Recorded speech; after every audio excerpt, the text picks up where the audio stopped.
लगभग 2 साल पहले विजय थालापति की ये मूवी आई थी जिसका नाम था लियो। और ये मूवी उस टाइम पर काफ़ी ज़्यादा फेमस हुई थी, हिट भी गई थी और मुझे भी ठीक-ठाक लगी थी। इसमें स्टोरी कुछ ख़ास नहीं है बट उसके बावजूद भी अच्छी है। एक तरह से इसमें स्टार्टिंग में ही पता होता है सब कुछ बट धीरे-धीरे जिस तरह से ये मूवी दिखाई गई है उस तरह से ये अच्छी मूवी थी। और ये मैंने काफ़ी पहले देखी है तो आज इसका रिव्यू करना बनता है। तो आज चलिए पहले मैं आपको स्टोरी की तरफ लेके जाता हूँ। इसकी स्टोरी ऐसे है कि पार्थी एक पशु बचाव करता है और ठियोग हिमाचल प्रदेश में एक कैफे का मालिक है जो अपनी पत्नी सत्या, बेटे सिद्धार्थ और बेटी माथी के साथ रहता है।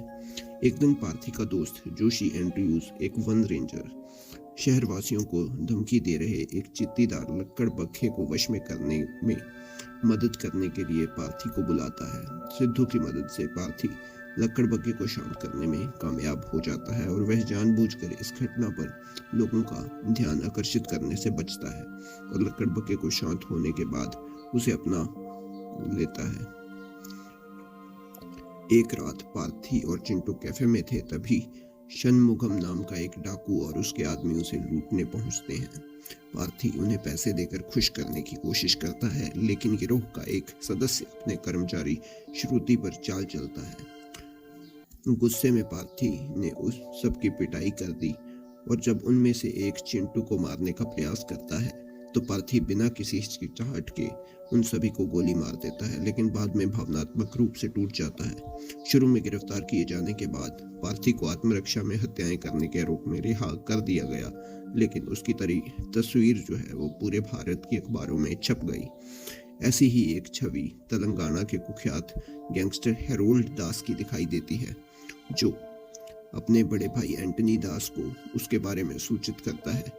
एंटनी तुरंत अपने लोगों के साथ ठियोग के लिए रवाना हो जाता है। इस बीच शनमुगम के रिश्तेदारों ने पार्थी और उसके परिवार को मारने का प्रयास किया जिसे उसे सुरक्षा के लिए तमिलनाडु के एक उच्च पदस्थ सशस्त्र पुलिस अधिकारी को उसके घर भेजने का अनुरोध करना पड़ा। पार्थी का अनुरोध स्वीकार कर लिया गया है क्योंकि नेपोलियन को हाल ही में तिरुचिपल्ली में दिल्ली के साथ अपनी वीरता के बाद पदोन्नत किया गया था। उसे अपने परिवार की रक्षा करने का काम सौंपा गया। पार्थी से मिलने पर एंटनी ने जोर देकर कहा कि पार्थी उसका बेटा है जिसका नाम लियो दास है जिसे मृत मान लिया गया था लेकिन पार्थी ने इस बात से इनकार कर दिया। एंटनी ने उसे अपनी पहचान स्वीकार करने और आत्मसमर्पण करने या परिणाम भुगतने की धमकी दी। एंटनी सत्या से मिलता है, उसे बताता है कि लियो एक सामूहिक हत्यारा है जो उसे पार्थी के अतीत के खंगालने के लिए प्रेरित करता है। उसी समय जोशी ने लियो के अतीत को खंगालना शुरू किया। उसे अपने दोस्त हृदय राज डिसूजा के बारे में पता चला जिसे गिरफ्तार कर लिया गया था और 3 दिनों में फांसी दी जानी थी। हृदय राज के मिलने पर जोशी को लियो के अतीत के बारे में पता चलता है। 1999 में एंटनी ने हृदय दास एंड कंपनी नाम से एक तंबाकू फैक्ट्री की स्थापना की थी।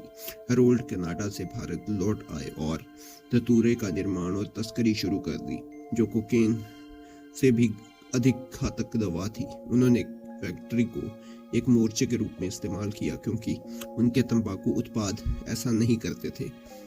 एंटनी के जुड़वा बच्चों लियो और एलिसा दास ने उनके व्यवसाय को सुचारू रूप से चलाने के लिए सब गंदे काम किए। तंत्र मंत्र में दृढ़ विश्वास रखने वाले एंटनी ने अपने ज्योतिषी की सलाह के आधार पर एलिसा की बलि देने की कोशिश की क्योंकि इससे उनके तंबाकू उत्पादों को और बढ़ावा होता। क्रोधित होकर लियो ने हेरोल्ड की सभी दवाओं में आग लगा दी लेकिन हेरोल्ड एलिसा को मारने में सफल हो गया और एंटनी ने लियो को गोली मार दी जिसे तब से मृत मान लिया गया था। यह सुनकर जोशी को यकीन हो जाता है कि पार्थी लियो नहीं है जबकि सत्या को भी इसका पक्का सबूत मिल जाता है। इस बीच एंटनी ने सिद्धू का अपहरण कर लिया और उससे कहा कि सिद्धू की बलि दे देगा क्योंकि वह अपने हाथों से एलिसा की बलि नहीं दे सकता। पार्थी और नेपोलियन एंटनी और उसके आदमियों का पीछा करते हैं और पार्थी अंततः उन्हें पकड़ लेता है। वह एंटनी और उसके आदमियों को खत्म कर देता है लेकिन सिद्धू को नहीं ढूंढ पाता।